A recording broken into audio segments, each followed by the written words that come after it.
중대한 부양의무 위반, 그 다음에 학대 등 중대한 범죄 행위, 그 다음에 심히 부당한 대우를 한 게 인정이 됐을 때는 상속권 상실이 가능하도록 그렇게 규정이 되어 있습니다.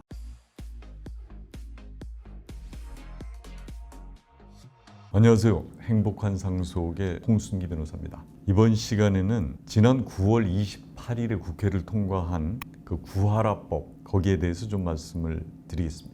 아직까지 구독자가 아니시면 구독, 좋아요 눌러주시면 대단히 감사하겠습니다. 일명 구하라법이라고 하는데요. 이게 20대 국회하고 21대 국회에서 계속 발의가 됐었지만 처리되지 못하고 있었는데요. 지금 22대 국회에 이르러서 드디어 이제 국회를 통과를 했습니다. 2019년에 사망한 고 가수 겸 배우인 그 구하라 씨가 사망을 한 후에 그 구하라의 어릴 때 구하라를 버리고 재가를 했던 그 엄마가 지금 구하라 씨의 상속분을 자기도 가져가겠다. 이렇게 해서 이제 온 게 문제가 돼서 그 오빠가 이제 어린 시절에 구하라를 버리고 가출한 그 친모한테 상속재산을 줘야 되느냐, 그러면서 그런 걸 주지 않게 해달라고 입법 청원을 했던 게 결국 이제 구하라법으로 됐습니다. 그래서 지금 이게 부양 의무는 제대로 하지 않았으면서 보험금이나 보상금을 달라고 요구하는 경우가 많아졌고, 또 이제 그게 구하라 씨 사례를 비롯해서 그 천안함 사건이나 세월호 사고 때도 이런 문제가 논쟁이 된 적이 있었습니다.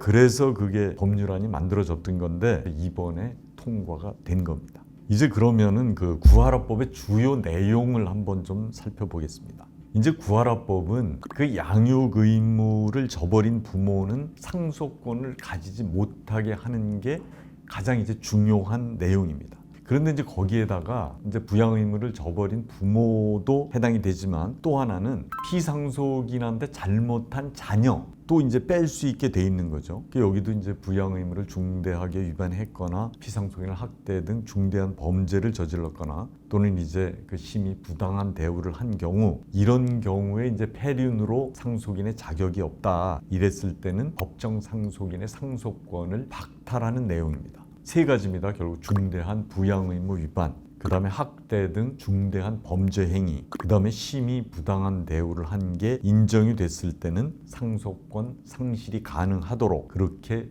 규정이 되어 있습니다. 그럼 그 상속권 상실을 청구할 수 있는 절차를 좀 말씀을 드리면요. 우선 그 피상속인이 유언을 할 수도 있습니다. 유언을 하면 그 유언 집행자가 가정법원에 그 상속인의 상속권 상실을 청구할 수 있습니다. 그리고 그런 유언이 없더라도 공동상속인이 위와 같은 사유를 들어서 가정법원에 상속권 상실을 청구할 수 있습니다. 이제 가정법원에서는 이를 심리해서 결정합니다. 심리해서 상속권 상실이 결정되면 그 상속인으로부터는 상속권이 박탈이 됩니다. 이 개정안은 지금 2026년 1월부터 시행하는 것으로 되어 있습니다. 근데 지난번에 제가 한번 말씀을 드린 적이 있는데 그 헌법재판소에서 직계 존비 속의 그 유류분 조항의 유류분 상실 사유에 대한 규정이 없다.